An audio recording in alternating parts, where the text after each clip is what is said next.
સાંસદ મનસુખ વસાવા જિલ્લા પોલીસ વડાથી જોરદાર નાખુશ રજૂઆત અને ભરૂચ ડીએસપીને ફોન કાપી અને સાંસદે આરોપ લગાવ્યો છે। ડીએસપી રાજપીપળાના પીઆઈનો મોટો બચાવ। સગીરાની છેડતીના મુદ્દે પોલીસ ગંભીરતા ન લેતી હોવાનો આરોપ છે। સાજિદ હુસૈન નામના શિક્ષક પર સગીરાની છેડતીનો આરોપ છે। પોલીસ હપ્તાખોરીમાં જ વ્યસ્ત રહેતી હોવાનો મનસુખ વસાવાનો આરોપ છે।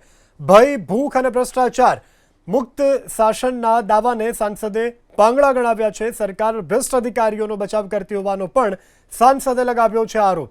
તો સાંસદ મનસુખ વસાવા કે જેણે પોલીસ વડાથી નાખુશ હોવાનું સામે આપ્યું છે। જ્યારે જ્યારે રાતપાડીમાં આવી કોઈ ઘટના ઘટી છે, ભૂતકાળમાં કેટલી ઘટના ઘટી છે, નિર્દોષ છોકરીને બગાડી દેવામાં આવે છે। તે વખતે પણ રાતપાડીના પીઆઈએ આખો પૈસા લઈને આખો કેસ રફે દફે કરી નાખ્યું છે। તો આ પોલીસ તંત્રનું આ કામ છે।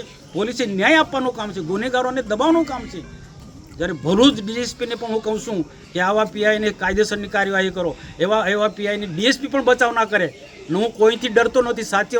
સાચી વાત કરવા માટે જરા પણ એમાં ડીએસપી હોય કે ગમે તેટલો મોટો ચમરબંધી હોય, કોઈ ગુનો કરતો હોય એની સામે લડવાનો ના ડીએસપીની ફરજ છે। જ્યારે હું શાંતિથી વાત કરતો હોય તો મારી વાતને શાંતિથી સાંભળવું જોઈએ, એના બદલે ડીએસપી ફોન કાપી નાખે છે। એટલે ભરૂચ ડીએસપી શું સમજે છે એના મનમાં? આ પીએસઆઈને છાવરવા માંગે છે, પીઆઈને છાવરવા માંગે છે। રાજ્ય સરકારના મંત્રીઓ પણ, ગૃહમંત્રી પણ આની નોંધ લે કે આવા પોલીસ તંત્રને કેમ ચલાવે છે। આના માટે આ વિસ્તારના માટે જે પ્રકાર આવા કૃત્ય કરનારા, આવા ગુનો કરનારા લોકોને વારંવાર રાજ્ય સરકારનું ધ્યાન દોરું છું। રાજ્ય સરકાર કેમ આવા લોકોને બચાવ કરે છે? હોમ મિનિસ્ટર હર્ષ સંઘવીને પણ કહું છું, પ્રશ્ન કરું છું, ધ્યાન આપો। ભરૂચ જિલ્લામાં રાતપાડી ક્ષેત્રની અંદર કેટલી ફરિયાદો અમે કરીએ છીએ। પછી મર્યાદા વાટી જશે એ પછી અમને કોઈ રોકી ના શકે। જે દિવસે આદિવાસી જાગશે ને તો કોઈનું કોઈ નહીં રાખી નહીં। આદિવાસી દીકરી છે એટલે શું એને પૈસા આપીને દબાવવા માંગો છો? પોલીસ તંત્ર આ વિસ્તારના સામાજિક આગેવાનો પણ બધા લોકોએ ખુલ્લું પાડવું જોઈએ।